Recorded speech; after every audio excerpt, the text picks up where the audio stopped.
As difficult as it is to believe, we have indeed crossed the halfway point of 2024, and it's been a bit of a strange year for games so far. For some, 2024 has been a down year, especially after the relentless game release schedule of 2023. But I think 2024 has been a pretty solid year for games so far, especially if you're a fan of Japanese games, as I think 2024 is going to go down as the best year for JRPGs in modern history.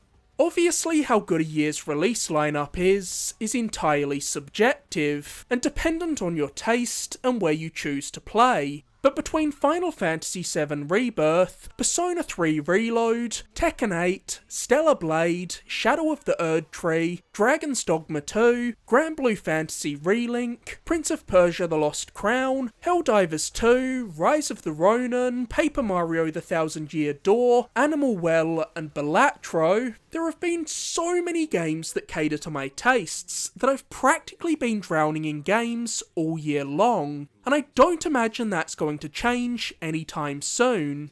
With Summer Game Fest, PlayStation's State of Play, Xbox's Showcase, and the June Nintendo Direct all out of the way, we have a pretty good idea of what the back half of 2024 is going to look like. So I thought I'd make a video running through the biggest games yet to release in 2024. Now, I don't want to waste much more time, as I've compiled a list of around 40 games, but I do have a couple of quick caveats to throw out before diving into the list. Firstly, I'm only including games that are confirmed for 2024, so games like Metal Gear Solid Delta, which some people think might come this year, but aren't confirmed for release in 2024, won't be included. Though my bet is that MGS Delta is a 2025 game. I know some people point to a leaked date from GameStop's website, but that's clearly a mistake or a placeholder date, as it was for November 17th, which is a Sunday, and no publisher would release their game on a Sunday. However, I'd love it if Delta does come out at some point in 2024, because I love MGS3, and I thought the trailer for Delta shown in Xbox's Showcase looked great. The only other thing I've chosen to omit from the list is DLC, but I did want to give shoutouts to a couple of big pieces of DLC still coming in 2024, because between Alan Wake 2, Final Fantasy 16, Destiny 2, Final Fantasy 14, and of course Elden Ring's sublime Shadow of the Erdtree, which is probably my favourite piece of DLC for a game ever, 2024 has been a fantastic year for DLC expansions, and there's still a couple of notable ones on the horizon, like Persona 3 Reload's Episode Igus DLC, which is a reworking of Persona 3 FES's The Answer Epilogue, and Starfield's first big expansion, Shattered Space. I know Starfield was a very polarising game, but I enjoyed my time with it for what it was, so I'm certainly interested in giving this expansion a spin. Finally, the last thing I want to do before getting into the list proper is give a quick shout out to a few games that were released at the very tail end of July and the start of August. Those games are Flintlock: The Siege of Dawn, a game that always looked way better than I expected with each new showing.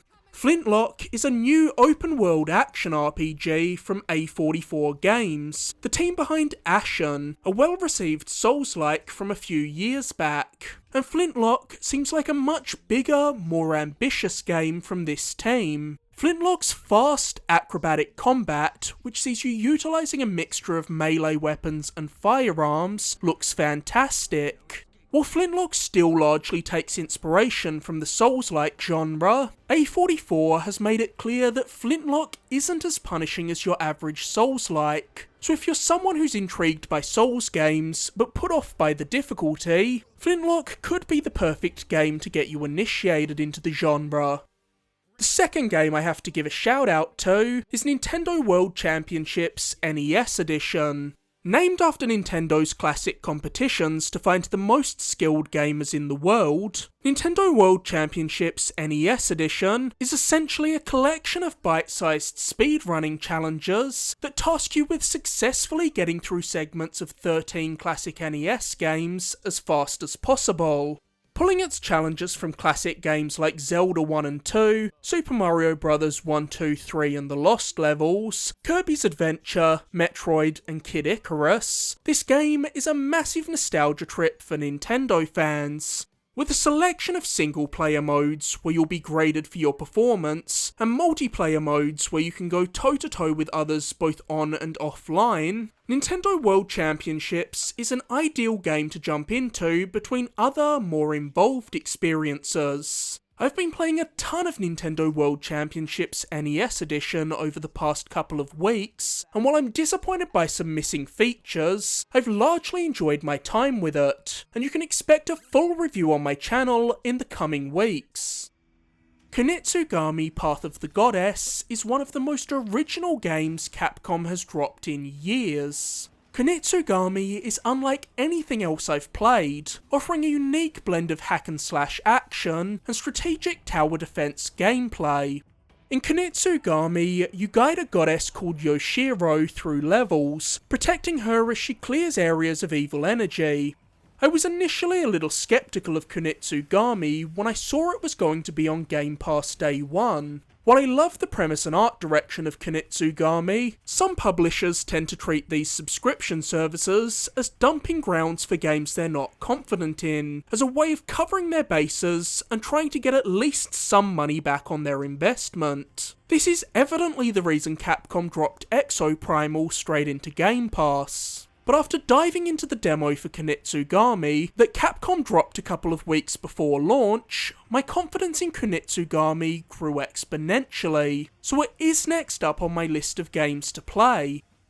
The final shout out I have to give is to an unexpected re-release, Tomba Special Edition. Tomba is a cult classic platformer from the 90s that's developed a small but very passionate fanbase over the years, and it's a game I've wanted to try forever. Unfortunately, the PS1 classic was delisted from PSN years ago, meaning the only way to legally play Tomba is to track down a physical PS1 copy, which can set you back hundreds of dollars, so it's great that we finally have a way to play Tomba on modern hardware.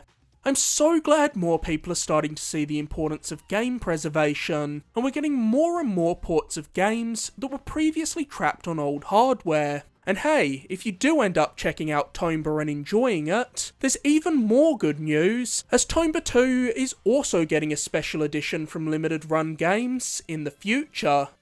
Now, with all that preamble out of the way, we have an absurd amount of games to get through, so let's waste no more time and get right into the list. Kicking off the list is Cat Quest 3. Cat Quest is a franchise that could be easy to overlook, but do not sleep on these games. They're great little action RPGs, and the latest entry, the pirate-themed Cat Quest 3, is just around the corner, with its release set for the 8th of August. In Cat Quest 3, you take to the seas, sailing your boat freely across its world, engaging in ship-to-ship battles, exploring a myriad of islands, and fighting your way through treacherous dungeons. Offering more open-ended exploration and various refinements to the combat mechanics of the prior Cat Quest games, Cat Quest 3 is shaping up to be the biggest and best Cat Quest game yet, and one of 2024's coziest games. Next up, we have the long-awaited action RPG, Black Myth Wukong. I've had my eye on Black Myth Wukong since I saw pre-alpha footage of it circulating on Twitter in 2020. At the time, Wukong quickly garnered a lot of attention due to its breathtaking art direction and fluid combat. Now, 4 years on, we're finally at the precipice of its release.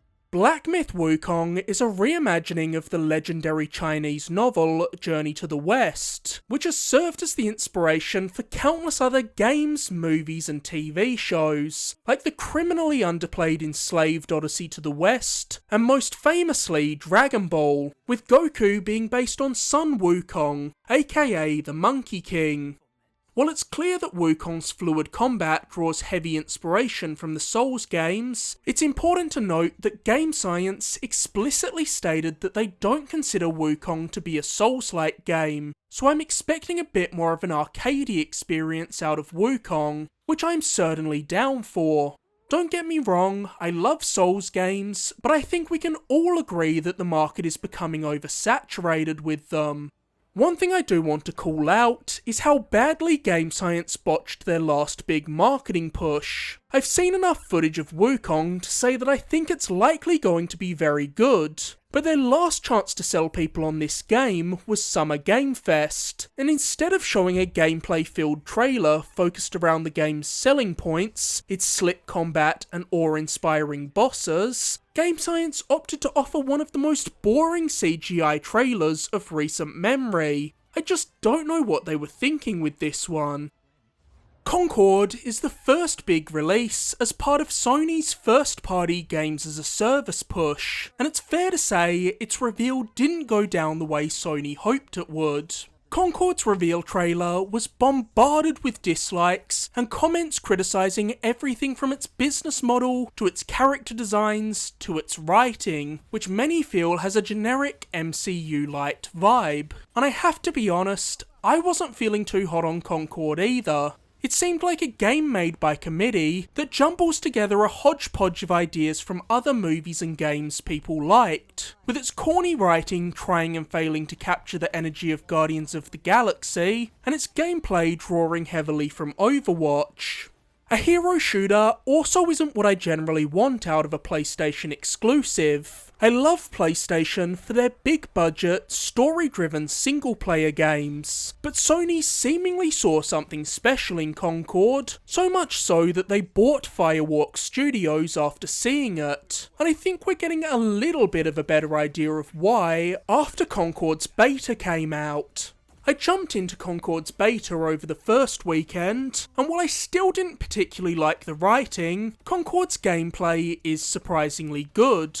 The gunplay feels tight, and the characters feel distinct, with their unique skill sets forcing you to approach encounters differently depending on which hero you're playing as. With that said, I'm still unsure if Concord can find an audience in the already crowded hero shooter market.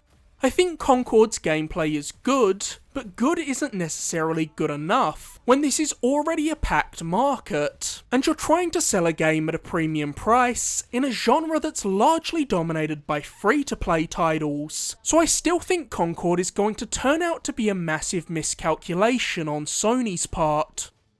2024 is a big year for long dormant IPs making their return, and a great example of this is Shadow of the Ninja Reborn, a from-the-ground-up remake of Natsume's 1990 NES side-scroller. Shadow of the Ninja follows a duo of ninjas sent to save America from the malicious Emperor Garuda, who has overtaken the country, and like the original, you can fight through Reborn's stages solo or in two-player co-op. While Shadow of the Ninja is often overlooked for the far more iconic Ninja Gaiden NES trilogy, Shadow of the Ninja is a fun platformer in its own right, so it's nice that it's getting another shot at the limelight. I also want to give huge props to Tengo and Natsume for sticking with pixel art for this remake, as so many reimaginings of NES and SNES games instead go for a vastly inferior 2.5D art style. Speaking of old school revivals, on the same day as Shadow of the Ninja Remastered, we'll also be getting Visions of Mana, one of several games as we get deeper into this list that make me say that 2024 may very well go down as the best year for JRPGs ever. While we got a remake of the third Mana game, Trials of Mana, a few years back, Visions of Mana is set to be the first new mainline Mana game in almost 20 years, with the last being PS2's ill-fated Dawn of Mana in 2006. Visions of Mana seems like a major return to form for the legendary franchise, with stylish action combat, creative character design, and a charming world full of lush environments to explore.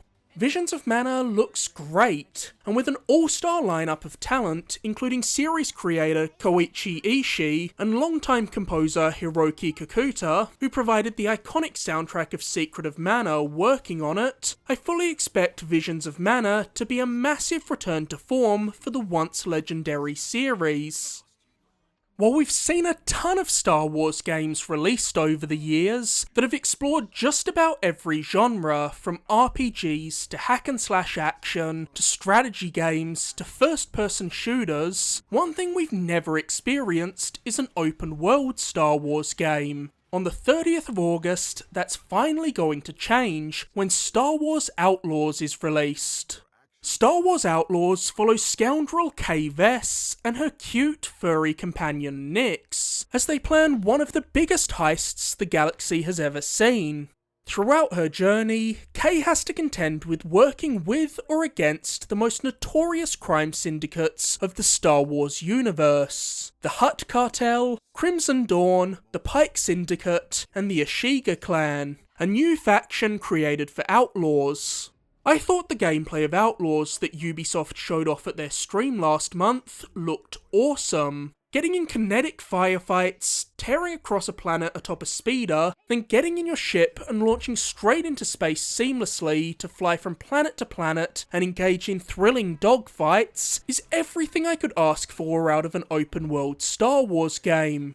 I love Star Wars, and I enjoy the Jedi stories as much as the next fan, but I was so glad to see that Massive took this approach with their game, and didn't give us another Jedi story, as Respawn already has that covered at the moment with their wonderful Star Wars Jedi series. The seedy criminal underbelly is one of the most compelling aspects of the Star Wars universe, and it was past time for the Han Solos of the world to get their moment in the sun in video games. I'm a massive sucker for horror stories, be it in games, movies, or books. But one of the biggest horror games of the past decade, Dead by Daylight, passed me by entirely, because I'm just not interested in asymmetrical multiplayer games. But when the casting of Frank Stone, a new story-driven single-player game set in the Dead by Daylight universe, was announced at the Game Awards last year, my interest was piqued. And this seems like the perfect gateway for me to dip my toes into the universe. I was especially intrigued once I saw the team developing it. Who'd you go to if you want a narrative-focused horror game for your universe? None other than Supermassive Games, the studio behind Until Dawn, The Quarry, and the Dark Pictures anthology. The casting of Frank Stone follows a crew of young filmmakers aiming to shoot a horror movie within an abandoned steel mill in a small town in Oregon, which feels like a pretty classic setup for a good old-fashioned slasher flick. Like most of Supermassive's prior games, the casting of Frank Stone is a cinematic adventure game where the choices you make affect the story's outcome. We know Supermassive has the chops when it comes to making this kind of game, and Dead by Daylight is such a beloved franchise for horror fans, so I'm excited to finally take the plunge into this universe when the casting of Frank Stone drops in September, though I do wish it was dropping a tad closer to Halloween season. When Hogwarts Legacy dropped last year, it was met with an overwhelmingly positive response from the Harry Potter fandom, who hailed it as the Harry Potter game they had long dreamt of, allowing you to fulfill the fantasy of creating your own witch or wizard, attend Hogwarts, and explore a plethora of iconic locations from the wizarding world, while duking it out in spell-flinging duels and interacting with a myriad of fantastic beasts. But there was one odd omission from Hogwarts Legacy: Harry Potter's much-loved sport of Quidditch. Now, 2 years after Hogwarts Legacy's launch, Harry Potter fans are finally going to get their Quidditch fix with a new standalone game, Harry Potter Quidditch Champions, the first Quidditch game since Quidditch World Cup in 2003.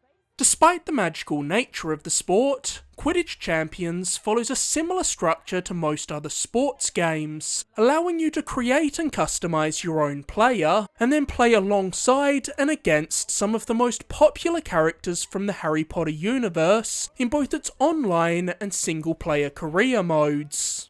Whether Quidditch Champions is good or not is going to come down entirely to how it feels to play, because flying mechanics in games can be very hit or miss. When a developer nails flight, it's a fun and frenetic form of traversal. However, when they get it wrong, it feels sluggish, boring, and clunky, almost like you're wading around underwater.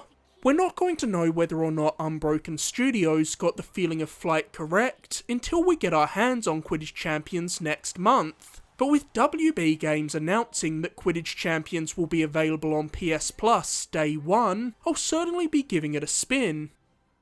The 6th of September will see the release of what is undoubtedly one of my most anticipated games of 2024, Astrobot.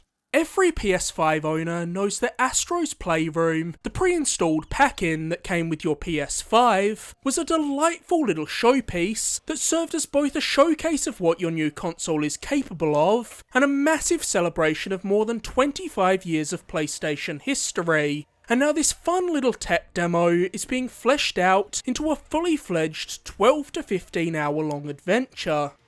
Astrobot's reveal was genuinely one of my favourite things to come out of the Summer Game Fest season. Astrobot has such a wonderful, cheerful vibe, and it stands out all the more as mascot platformers just aren't a style of game we get out of PlayStation very often anymore. The Ratchet games are essentially the only thing filling the void in PlayStation's catalogue at this point, as characters like Jak and Daxter and my beloved Sly Cooper have been on ice for over a decade at this point. Complete with an array of 50 diverse planets to explore, perfectly refined platforming, epic bosses, and PlayStation fan service galore, Astrobot looks like an absolute joy to play, and as a lifelong PlayStation fan who's been there for all 5 consoles and both handhelds, I cannot wait to find every little nod and Easter egg crammed into Astrobot's 80 plus levels, as I hunt down all 150 robotic recreations of gaming's biggest icons. I'll be the first to admit that I'm by no means a Warhammer fan. I know next to nothing about this universe, and if I'm being honest, I don't care to learn more about it. So it really says something that even I enjoyed the original Warhammer 40k Space Marine. Playing it back on the PS3, Space Marine felt like a more melee-heavy Gears of War clone, and it was one of the more high-quality licensed games of its time. Now 13 years later, almost to the day, we're finally getting a sequel, and Space Marine 2 looks like everything you'd want out of this follow-up. With a vastly expanded scope and more flexible combat mechanics, Space Marine 2 is set to offer satisfying, blood-drenched action as you tear through hordes of Tyranids solo or with up to 2 friends in 3-player co-op. The Plucky Squire has been one of my most anticipated games since it was announced at the 2022 Devolver Direct. The Plucky Squire tells the tale of storybook characters who break through into the real world, and it simply oozes charm in every facet of its presentation. The Plucky Squire's seamless transitions between 2D and 3D gameplay have made it a show stealer at every presentation it's popped up at, and I'm surprised by just how much variety the gameplay seems to offer. From 2D side-scrolling, to 3D platforming, to shoot-'em-up gameplay, to bow and arrow mini-games, the Plucky Squire seemingly offers a bit of everything. Of course, that could mean it's a jack-of-all-trades, master of none, but I just don't get that impression. I have a feeling that the Plucky Squire is going to surprise people and be one of the best games of the year. I will never forget my first time playing the original Dead Rising on the 360 back in the day. At the time, I'd never played anything like it. The way you could turn everything in the environment into a makeshift weapon felt so creative. The juxtaposition of Dead Rising's zombie horror and its wacky sense of humour made it stand apart from other zombie media I'd come across up to that point, and the number of zombies on screen at any given time was mind-blowing, making Dead Rising one of the greatest technical showpieces of its time. And in 2024, we'll be returning to Willamette Mall as photojournalist Frank West to carve our way through tens of thousands of the undead once more when Dead Rising Deluxe Remaster, a vastly reworked version of the original Dead Rising, drops in September. Even calling this a remaster feels like underselling it, as it's more like a total remake. Dead Rising Deluxe Remaster offers a from-the-ground-up visual overhaul, voice acting for every character in the game, modernised controls, a reworked save system, and arguably most importantly, improved AI for the game's NPCs, preventing the frustration of NPCs blindly running towards danger that plagued the original release. Another last-generation zombie game making its return in remastered fashion in 2024 is Lollipop Chainsaw, with Lollipop Chainsaw Repop. Lollipop Chainsaw follows cheerleader/zombie hunter Juliet Starling as she hacks and slashes her way through an army of the dead, alongside the decapitated yet somehow still living head of her boyfriend Nick. Lollipop Chainsaw was a bizarre collaboration between legendary game designer Suda51 and his studio Grasshopper Manufacture, and writer and director James Gunn, long before his days of Guardians of the Galaxy, The Suicide Squad, and Superman. While Repop is nowhere near as significant an overhaul as Dead Rising's Deluxe Remaster, it still has plenty of enhancements to offer, like improved visuals and performance, shortened load times, and even increased attack and movement speeds to make the gameplay flow better. Lollipop Chainsaw is a fascinating piece of gaming history, so I'm glad it's being brought forward for new players to experience. The first Nintendo game we have on this list is The Legend of Zelda: Echoes of Wisdom. Like many Zelda fans, I've long asked the question, when is Princess Zelda going to get her starring moment in the games named after her? Not including those disgusting CDI games we don't talk about, of course. And in 2024, it's finally happening.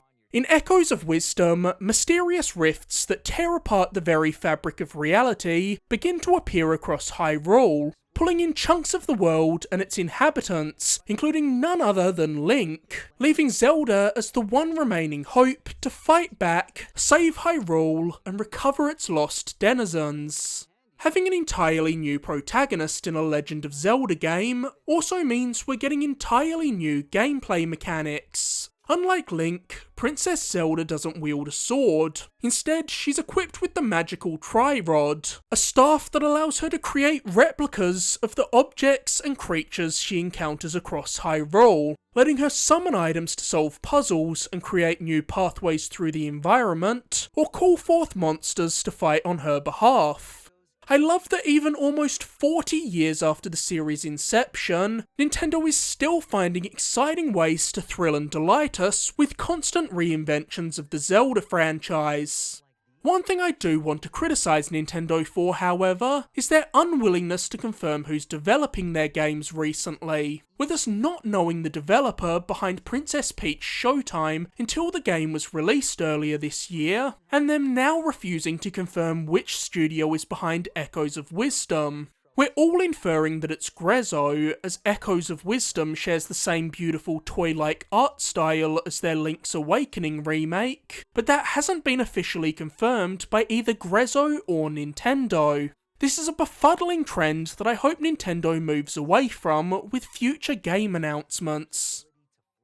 Silent Hill 2 is one of the most beloved survival horror games of all time, so a remake should be a slam dunk. But with Konami's public perception still at an all-time low, and the studio behind Silent Hill 2's long-awaited remake, Bloober Team, not only having a bit of a shaky track record, but also having never been tasked with a project of this magnitude before, it's hard not to feel more than a little apprehensive about Silent Hill 2. And when I saw the first gameplay, I was crestfallen. It felt like all my concerns were validated, as the first gameplay trailer for Silent Hill 2 looked beyond rough. It was a trailer that focused on all the wrong things, emphasising combat, which really shouldn't be the focus of any Silent Hill game, especially if the combat looks as clunky as it does here.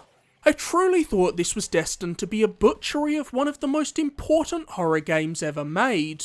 But credit where it's due, I thought Silent Hill 2's showings over the Summer Game Fest period were much stronger. While the combat still looks cumbersome to me, the combat was never what made Silent Hill 2 special. It was the enthralling story and tense, oppressive atmosphere that caused Silent Hill 2 to leave such a strong impression on players, and Bloober Team seems to be nailing this side of the game. If the combat is even just serviceable, but Bloober Team captures the feeling of dread you felt exploring the fog-engulfed town of Silent Hill in those first 3 games, there may yet be hope for this remake. I'm still not convinced Bloober were the right team for the job here, but after the raw gameplay Konami showed during the Silent Hill transmission in June, I'm also not counting them out completely anymore. Whether it's good or bad, I'm going to be checking this out day one, as I'm so starved for Silent Hill content, and need to see whether Bloober can do this legendary game justice with my own 2 eyes. Next up, we have something of a dream game for me, Dragon Ball Sparking Zero. The Dragon Ball Z Budokai and Budokai Tenkaichi games for the PS2 were a massive part of my childhood. I played all those games to death. And even now, booting up one of these games fills me with an overwhelming wave of nostalgia that few other games can trigger. And I never thought I'd see a true successor to those games. But here we are, getting a brand new Budokai Tenkaichi game in 2024, 17 years after Budokai Tenkaichi 3, and it looks perfect. It's a more refined version of what came before, and that's all I want from a new Budokai Tenkaichi game. And with Sparking Zero's ramped up environmental destruction and spectacular cel-shaded character models that look pitch perfect to the anime, Sparking Zero's fights truly look like episodes of Dragon Ball Z brought to life in interactive form.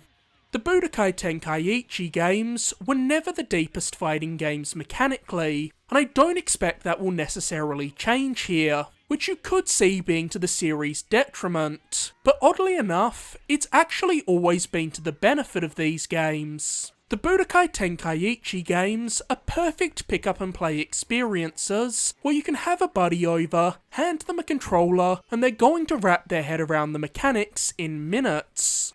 Sparking Zero features a robust story mode that lets you relive the stories of Dragon Ball Z and Super, while also making choices that alter the story, letting you see various what-if scenarios, and it offers a gargantuan roster of 164 playable characters, eclipsing the previous record of 161 playable characters in Budokai Tenkaichi 3.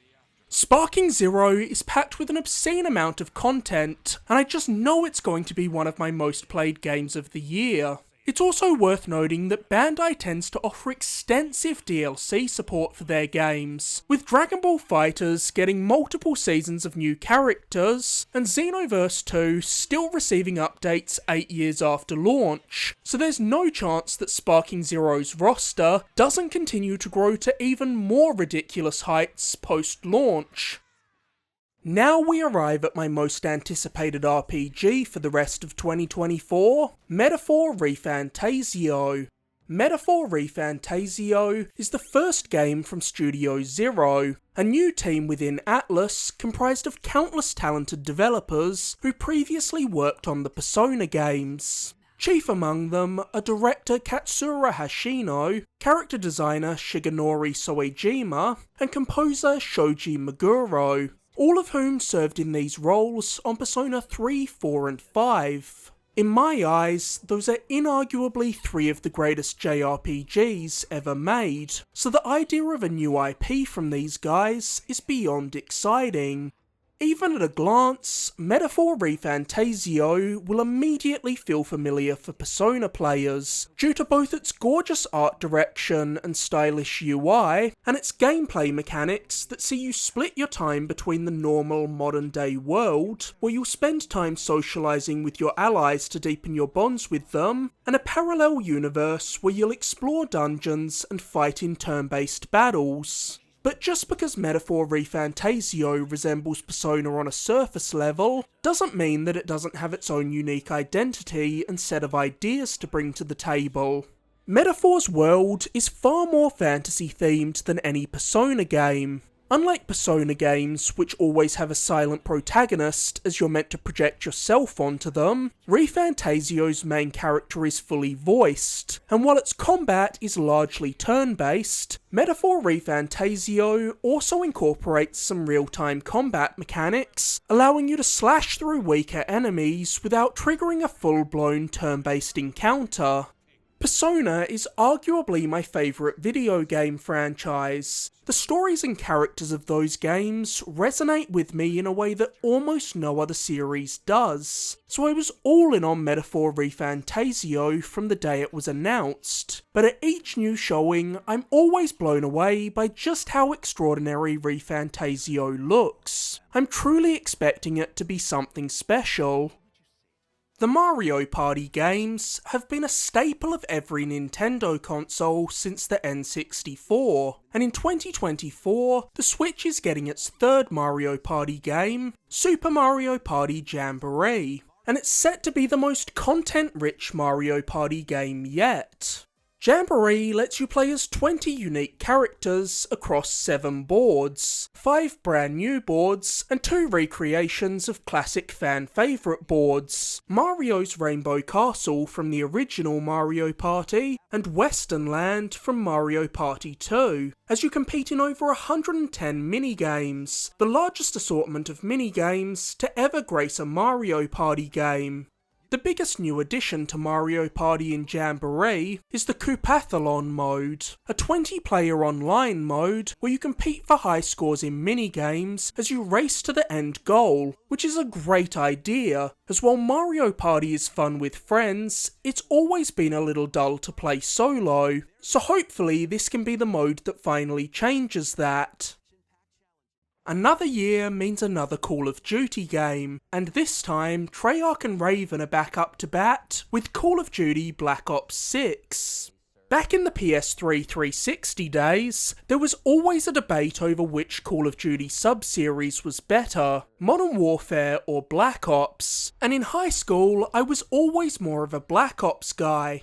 To this day, Black Ops 1 and 2 are without a doubt the Call of Duty games I've spent the most time with. However, during the PS4 generation, I grew more interested in the Modern Warfare games. I especially liked the Modern Warfare reboot from 2019, which I think may very well have the best campaign of any Call of Duty game. However, that reboot series was run off a cliff with last year's Modern Warfare 3, which was more like a glorified expansion for Modern Warfare 2, with a brief, poorly constructed campaign tacked on. So much so that it didn't even have a full trophy list on PS5, with its trophies being treated as DLC trophies for Modern Warfare 2. So it could be Black Ops' opportunity to reclaim the limelight as the more popular Call of Duty sub-series.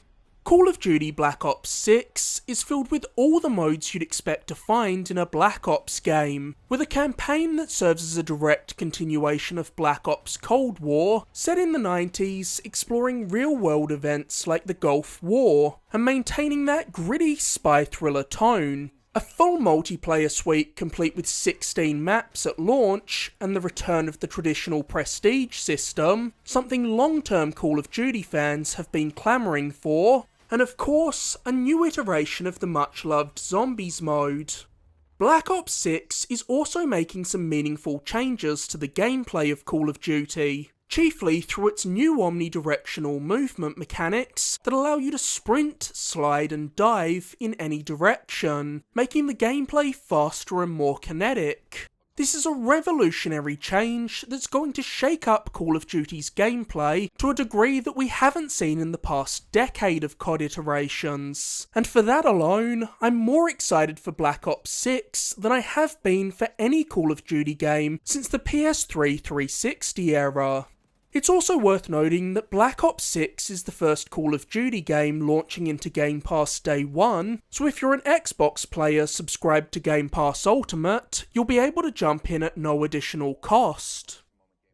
Sonic Generations is easily one of the best Sonic games of all time. Developed as a celebration of Sonic's 20th anniversary, Generations offered a blend of the side-scrolling gameplay of the classic 16-bit Sonics and the 3D platforming of modern Sonic titles. Generations offered fully remade levels from just about every mainline Sonic game that had been released up to that point, celebrating the series' history, both good and bad, from the OG trilogy for the Mega Drive/Genesis, to the Sonic Adventure games and Sonic Heroes from the Dreamcast, PS2, GameCube era, which is where most of my nostalgia for Sonic lies, right up to the Sonic games of the PS3, 360, Wii era, like Sonic Unleashed, Colors, and even the much maligned Sonic 06. Generations is a great game, so the idea of a remaster for modern consoles is already exciting, but this re-release is made all the more tantalising thanks to the addition of a new Shadow the Hedgehog focused campaign that runs parallel to the events of Sonic's. This mode serves as a sequel to the ill-received Shadow the Hedgehog game, and like Sonic's campaign, serves as a celebration of Shadow the Hedgehog's history, drawing its levels from Shadow's prior outings in Sonic Adventure 2, Sonic Heroes, Sonic 06, and of course Shadow the Hedgehog. But one big difference between Sonic and Shadow's campaigns is their hub worlds. While Sonic's campaign has a limited side-scrolling hub where you run between levels in a white void, Shadow's hub area is fully open world, offering gameplay akin to Sonic Frontiers. Another noteworthy JRPG series dropping a new entry in 2024 is Ys, with Ys 10 Nordics. Something that separates Ys from most other long-running JRPG series is that unlike Final Fantasy, Dragon Quest, and Persona, where each new iteration tends to follow different casts of characters within unique universes, every Ys game takes place in the same timeline and stars the same protagonist, the unfortunately named Adol. But if you're new to the series, don't worry, you're not expected to play all 9 prior entries, as the vast majority of Ys games tell self-contained stories, so you're safe to jump right in here. And it could be a great time to dive in, because Ys 10 is set to take Adol on one of his greatest adventures yet. This maritime-themed entry sees Adol drawn into a conflict between 2 factions of seafaring warriors, and it's set to bring some big changes to the gameplay of Ys, as Ys 10 is ditching the party system of Ys 7, 8 and 9, and features just 2 playable characters, Adol and his pirate companion Kaja. And it's also set to introduce sailing and ship combat to the Ys series. While Life is Strange was first brought to life by Don't Nod, and I did enjoy the Don't Nod Life is Strange games, I've always preferred Deck 9's Life is Strange games, and think Before the Storm and True Colours are pretty handily the best entries in the series, so I'm glad that they're now shepherding the series forward as the sole developers. And on October 29th, we're set to get their next entry in the franchise, Life is Strange Double Exposure. Double Exposure brings back Max Caulfield, the protagonist of the original Life is Strange, who after swearing off using her time manipulation powers after the events of the first game, ends up once more tapping into her gift when her close friend Safi is found murdered. But instead of rewinding time, Max accidentally shifts into a parallel timeline where Safi is still alive, forcing Max to track down and stop the killer in 2 separate timelines. I thoroughly enjoyed both of the prior Life is Strange games developed by Deck 9, and I love the murder mystery angle they're taking with Double Exposure, so this is definitely another day 1 pickup for me. Next up, we have another massive RPG sure to leave us time poor in 2024, the long-awaited follow-up to Dragon Age Inquisition, Dragon Age The Veilguard. I think it's fair to say that this is a make or break moment for BioWare. After two back-to-back disappointments with Mass Effect Andromeda and Anthem, the public perception of BioWare is at an all-time low, and they're viewed as a studio that has experienced one of the biggest falls from grace in the industry, so I imagine they're on very thin ice within EA as well. Put bluntly, I don't know if BioWare can survive another massive loss, so the fate of BioWare likely weighs on the shoulders of Dragon Age the Veilguard. And when the Veilguard was unveiled at the Xbox showcase, I just felt my stomach sink. This was one of the worst CGI reveal trailers we've seen for a game in quite some time, and I thought things were looking pretty grim for the Veilguard. It felt like a tonally confused, tone-deaf mess of a trailer, but just when I was ready to write the Veilguard off, we got a meaty gameplay demo, and thankfully, this showing was infinitely better than the reveal trailer. I think the faster-paced combat looks fun, and while I know it's been divisive among Dragon Age fans, I dig the art style of the Veilguard. I have to be honest with you, I like BioWare's games, but with this one, I don't have much skin in the game. While I'm probably going to play the Veilguard, I'm much more of a Mass Effect fan than a Dragon Age fan, but I know how passionate and hardcore the Dragon Age fandom is, so for their sake, I hope the Veilguard is great. Lollipop Chainsaw isn't the only Grasshopper Manufacture game making its return in 2024, as Shadows of the Damned is also getting re-released as Shadows of the Damned Hella Remastered. Shadows of the Damned was an absurd collaboration between Suda51 and the godfather of survival horror, Shinji Mikami. Shadows of the Damned tells the story of Garcia Hotspur, a demon hunter fighting his way through the underworld to save his girlfriend Paula from the Lord of Demons, and it's packed with all the over-the-top violence and vulgar humour you'd expect out of a Suda51 game.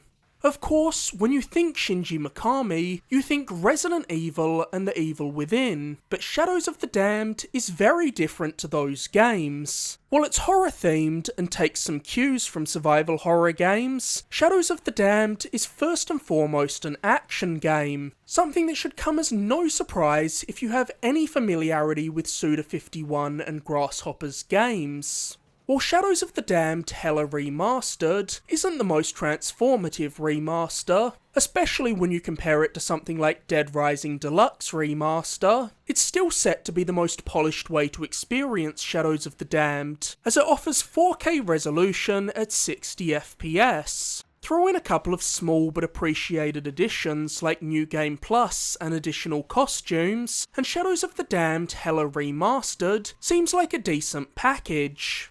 I had a fantastic time with Shadows of the Damned when I played it back in 2011, but that was a long time ago, so I'm looking forward to revisiting Shadows of the Damned. Does it hold up? Who the hell knows? I guess we'll have to wait and see. But at the very least, Shadows of the Damned was an interesting experiment from two of the industry's greatest creatives, so it's great that it'll be available to more players than ever, especially as Shadows of the Damned flew under the radar and tanked commercially with its initial release. And hey, they couldn't have secured a better release date, with Shadows of the Damned Hella Remastered dropping on Halloween.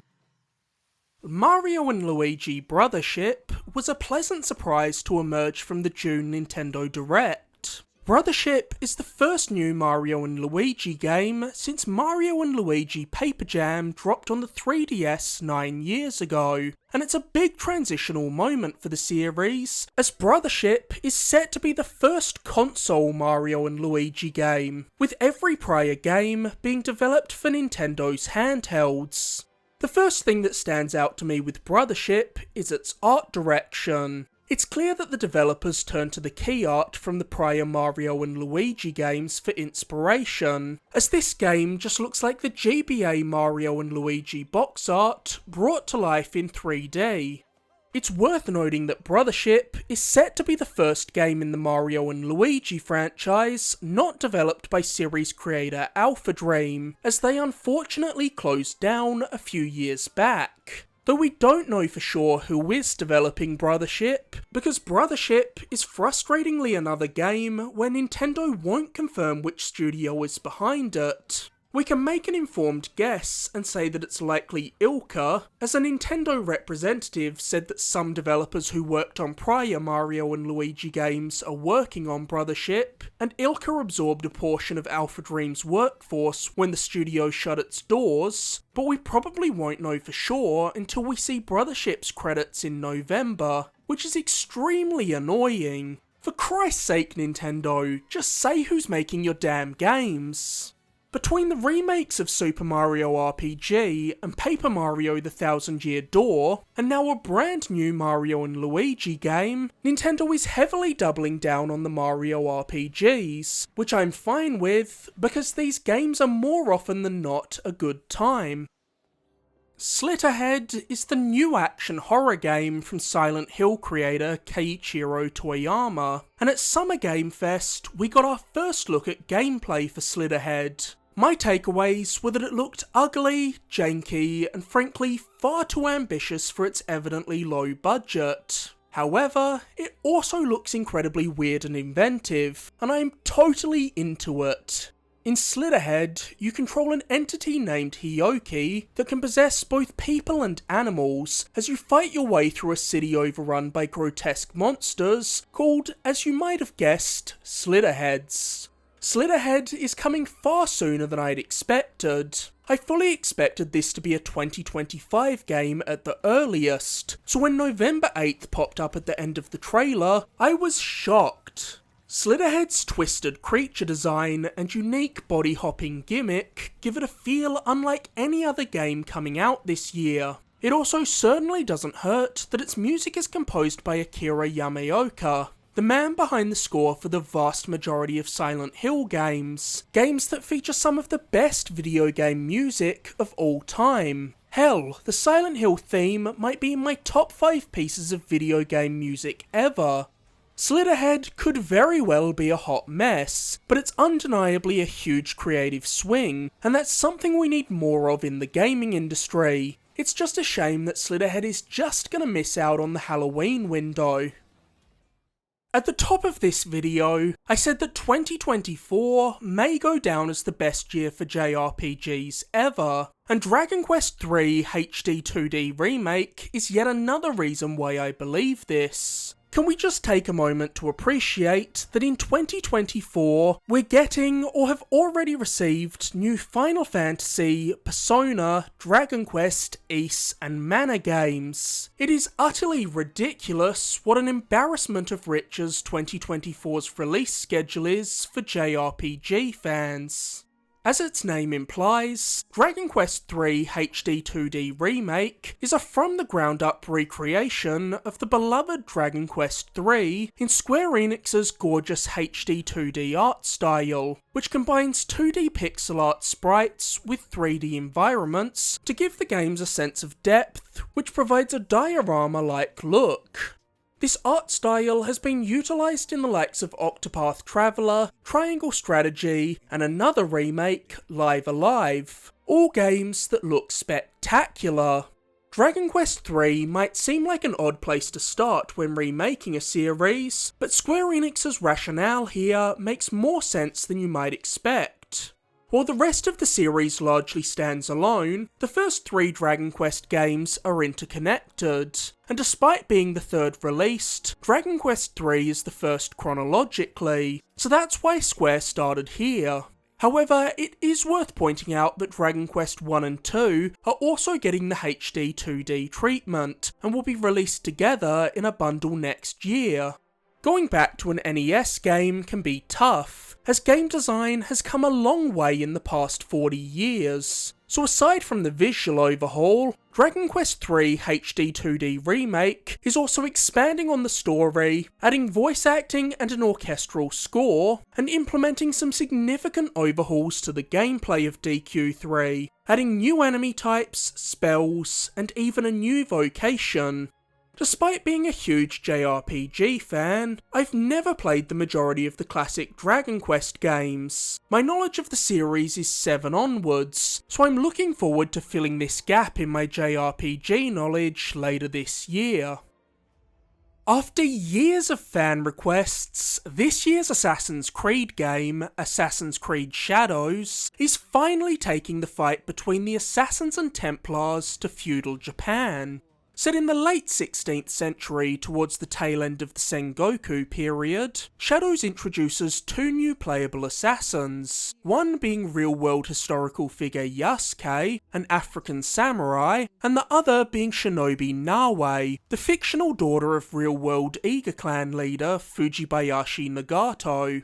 This setup makes a lot of sense when you realise that Ubisoft Quebec was also behind the criminally underrated Assassin's Creed Syndicate, which also featured dual playable protagonists. And just like in Syndicate, where Evie and Jacob Fry had distinct playstyles, Shadow's protagonists will play differently, but to a much greater degree than the Fry twins. With Yasuke being a samurai and Nawe being a ninja, they approach situations very differently. The towering Yasuke is the combat-focused character who tackles situations head-on, charging straight into battle to pummel enemies with powerful attacks from heavy weapons. Conversely, Nawe utilises her shinobi training to approach encounters stealthily, sticking to the shadows and strategically picking off enemies one by one.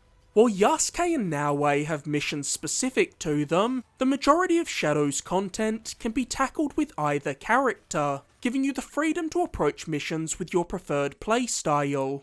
Shadows is also making some key changes to Assassin's Creed's gameplay, including having time pass in-game, with the change of seasons having substantial effects on environments. For instance, in winter, lakes will freeze over, allowing you to walk across them, while in spring, the grass will grow taller, allowing you to sneak around more easily. Shadows allows you to tailor your playstyle around your weapons in a way no prior AC game has, as Shadow's varied assortment of weapons each has its own skill tree tied to it, allowing you to upgrade and specialise in different weapons. And Shadows is finally adding the ability to go prone to Assassin's Creed, allowing for more opportunities to hide from enemies and letting you scuttle through tight crawl spaces. Knowing that Shadows is being developed by Ubisoft Quebec, who were responsible for Syndicate and Odyssey, two of my personal favourite AC games, I'm confident that Shadows will be good. But I did have two trepidations immediately spring to mind following its unveiling. Firstly, while an AC game set in Japan is something we've wanted for years, Ubisoft is undeniably late to the party. I remember gamers theorising about a Japan-set Assassin's Creed game back during the middle of the PS3 generation, and in the time it's taken Ubisoft to finally tackle this idea, PlayStation gave us Ghost of Tsushima, a game that in many ways was the Japan-set Assassin's Creed game fans always wanted, and Ghost of Tsushima was excellent. Sucker Punch has set a very high bar for Ubisoft to live up to, so I could easily see Shadows being compared to Ghost of Tsushima unfavourably. My second worry was that Shadows would be far too bloated, because I found Valhalla way too overstuffed, and I got massively burnt out on it. While we won't know if the former of my concerns will come to reality until AC Shadows launches, Ubisoft has at least quelled some of my worries about the latter, as they've said Shadows map is roughly the size of Assassin's Creed Origins, which was big but certainly manageable. Stalker 2 Heart of Chernobyl has had one of the most tumultuous development cycles a game could experience. Stalker 2 was initially announced way back in 2010, only for developer GSC Game World to close its doors at the end of 2011, leading to the official cancellation of Stalker 2 in April 2012. But in 2014, something unexpected happened. GSC Game World reformed to develop RTS Cossacks 3. 4 years later, GSC confirmed that a new Stalker game was in development. Then they went quiet for 3 years, quietly working on the game behind the scenes, before re-emerging at E3 2021 when Stalker 2 was officially unveiled with a meaty gameplay trailer at the Xbox showcase. However, GSC was then forced to temporarily put development on ice due to Russia's invasion of Ukraine, where GSC's studio was based, with some members of the team being forced to flee the country, and others joining the Ukrainian armed forces to defend their homes. Eventually, GSC shifted development of Stalker 2 to Prague, where they could safely finish the development of the game. Now, Stalker 2 is finally complete, and will be dropping on the 20th of November, 14 years after its initial announcement. I dabbled with Stalker Call of Pripyat back in high school, but never got too deep in. But I've liked everything we've seen of Stalker 2, from its world, to its robust combat mechanics, to its gorgeous visuals that are sure to make Stalker 2 a visual showpiece for the Series X and high-end PCs. So I'm looking forward to fully immersing myself in this world in November.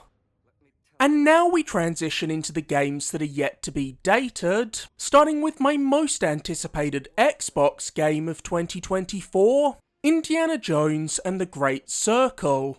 Xbox has lacked an Uncharted-esque action-adventure game for several generations, and now they're finally getting one with none other than Indiana Jones, the franchise that inspired the likes of Tomb Raider and Uncharted.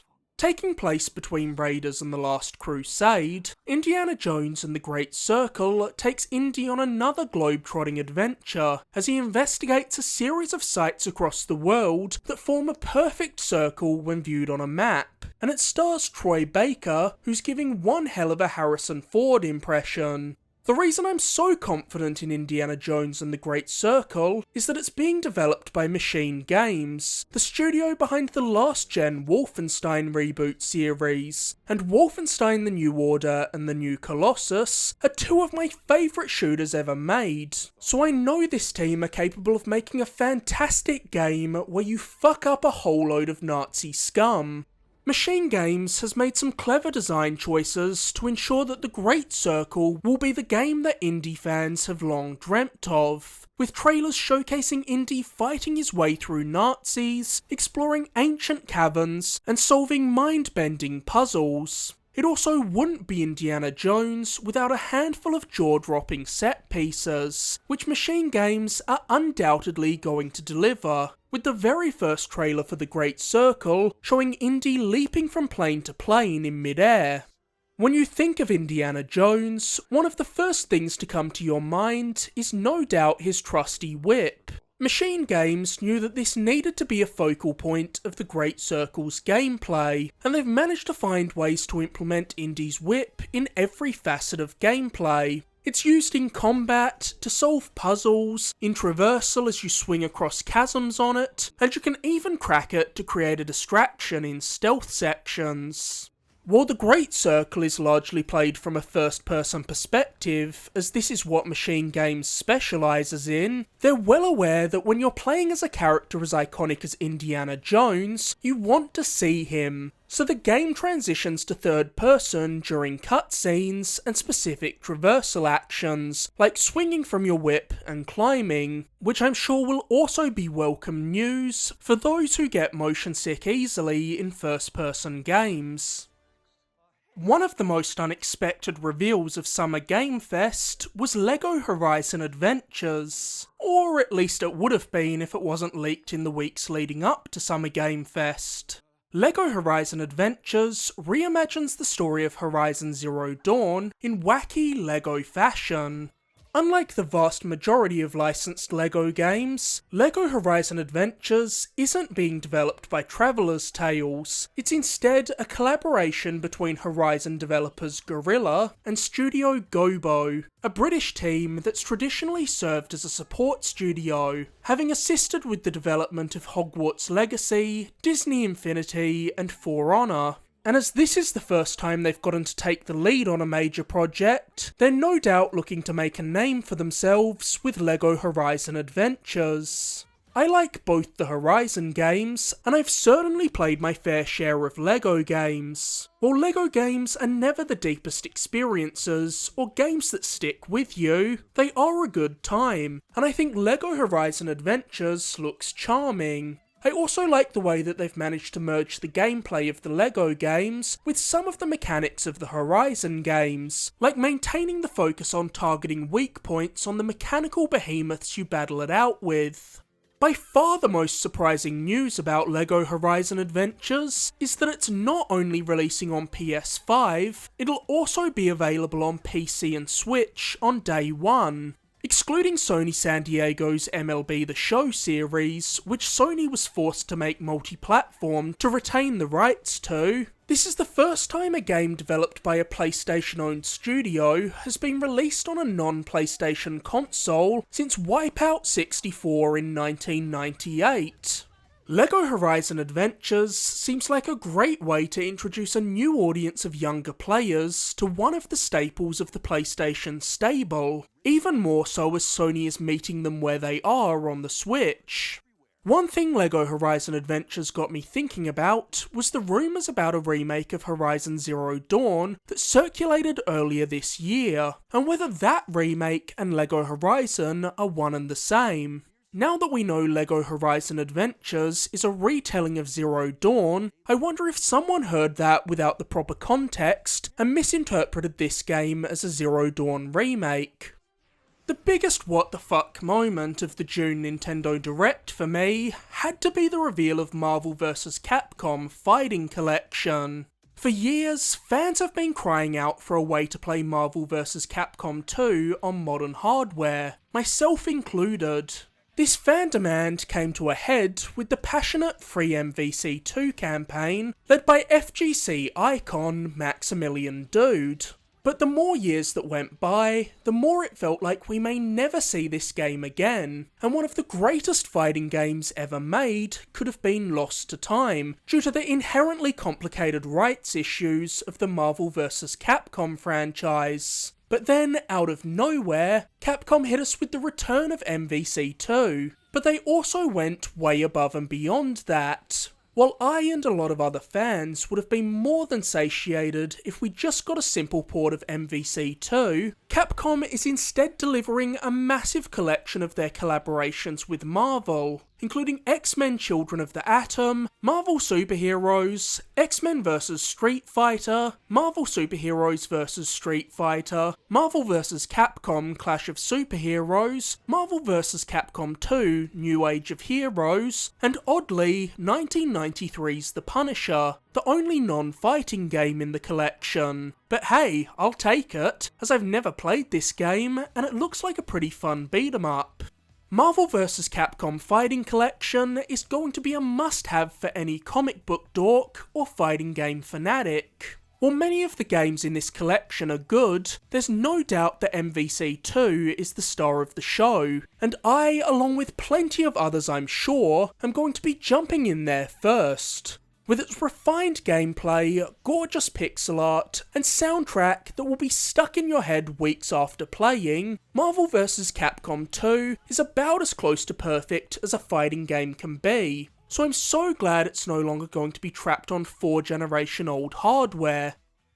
Metal Slug Tactics has been on my radar for years at this point. This reinvention of the Metal Slug series ditches the run-and-gun action of the mainline Metal Slug games for tactical, turn-based gameplay, and it gives major pangs of one of my favourite indies of the past decade, Into the Breach. Every time I see this game, I'm impressed by just how faithfully Laika Studio has managed to transfer Metal Slug's iconic art style into an entirely different genre of game. It just looks spectacular.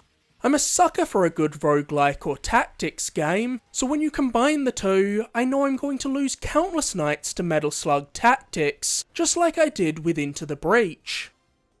Never made a big splash when it was announced during last year's PlayStation Showcase. Never is the new game from Nomada Studio, the team behind indie darling Grease, and it tells the story of a young woman and her wolf cub companion as they venture through a dying world.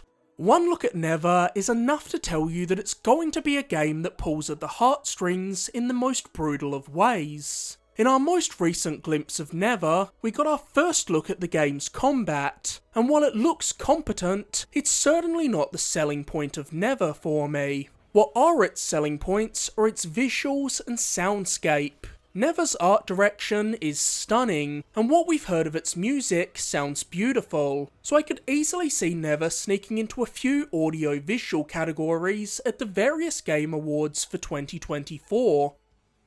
Tomba isn't the only retro game making an unexpected comeback in 2024 courtesy of limited run games, as GBA cult classic Ninja 5 is also making the jump to modern platforms. This is a prime example of a game that desperately needed a port. Ninja 5 was very well received upon its release in 2003, but it's also a game that completely flew under the radar, which means it's exceptionally rare nowadays, and with no port until now, the only way to play it legally was to track down one of those extremely rare cartridges, and good luck with that if you aren't exorbitantly rich. A cursory glance at the Game Eye app will show you that in Australian dollars, on average, a loose cartridge of Ninja 5 will set you back between $200 and $450, depending on if it's the PAL or NTSC version, while a complete in-box version of Ninja 5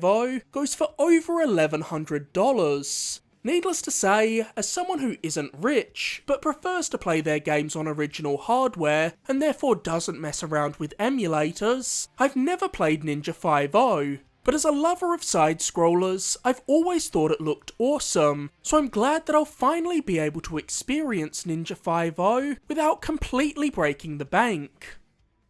It seems like Sony is making a habit of re-releasing PS5 remakes and remasters of their most popular last-gen games, with a remake of The Last of Us Part 1 and a remaster of Part 2, remasters of Uncharted 4 and The Lost Legacy, Spider-Man Remastered, and now a re-release of Until Dawn with completely overhauled visuals this year. It's starting to feel like we're going to get everything but a Bloodborne remaster. Anyways, Until Dawn follows a group of teens who reunite at a remote cabin a year after a prank led to the grisly deaths of two of their friends, only to realise that they're not alone on the mountain, and it was one of Sony's first smash hit exclusives of the PS4 generation. I loved Until Dawn. It's probably still my favourite of these cinematic adventure games, but with that said, I probably won't be jumping into the remake on day one, as despite having not played Until Dawn since I platinumed it when it came out almost 10 years ago, I still remember its story beat for beat strangely well. But when the day does come that I get the itch to revisit Until Dawn, it is nice to know that I have an even better looking version of the game with a new set of trophies to jump into. And if you did miss Until Dawn the first time around, I implore you to check it out now, as it is a must play for any PlayStation owner. And finally, we arrive at the last game on the list, The Wolf Among Us 2. After the first season of The Walking Dead, The Wolf Among Us was undoubtedly my favourite game to emerge from Telltale Games, so I was ecstatic when its long-awaited sequel was finally confirmed in 2017. But this iteration of the project wasn't to be, as Telltale tragically went out of business in 2018 due to terrible mismanagement by the team's higher-ups. But from the ashes of the old Telltale, another studio, LCG Entertainment, rose, acquiring the Telltale name and much of their IP. And during the Game Awards in 2019, this new Telltale announced that they were now developing The Wolf Among Us 2. While I was beyond sceptical about this, as this isn't the same team responsible for the original The Wolf Among Us, I have grown more optimistic as we learned that this team has acquired the help of much of the key talent from that game, with Telltale securing a lead writer and director from the original game, Nick Herman and Pierre Choret, the actors for Bigby and Snow, Adam Harrington and Erin E. Vett, as well as the composer Jared Emerson Johnson. It's also worth pointing out that The Wolf Among Us 2's development is being assisted by Ad Hoc Studios, a team comprised of former Telltale employees, several of whom worked on The Wolf Among Us. While they released their Expanse series last year, The Wolf Among Us 2 is the biggest project the new Telltale Games has undertaken yet, and it's going to be the game that determines if this new iteration can recapture the magic of the early Telltale series, or if they're just cashing in on the once iconic name and IP of a dead studio. So there you have it. That is a full rundown of all the biggest games still coming in 2024. I think it's safe to say that we still have a lot of great games ahead of us in the back half of the year. I think the games I'm most excited to get my hands on are Astrobot, Metaphor ReFantasio, and Sparking Zero. But what about you? Let me know in the comments below what games you're most excited to play in the back half of 2024. As always, thank you so much for watching. If you enjoyed this video, please like, subscribe, or leave a comment. You can find countless other videos on my channel, including my recent reviews of Stellar Blade and Rise of the Ronin, and be sure to stay tuned for my upcoming reviews of Senua's Saga Hellblade 2 and Nintendo World Championships NES Edition.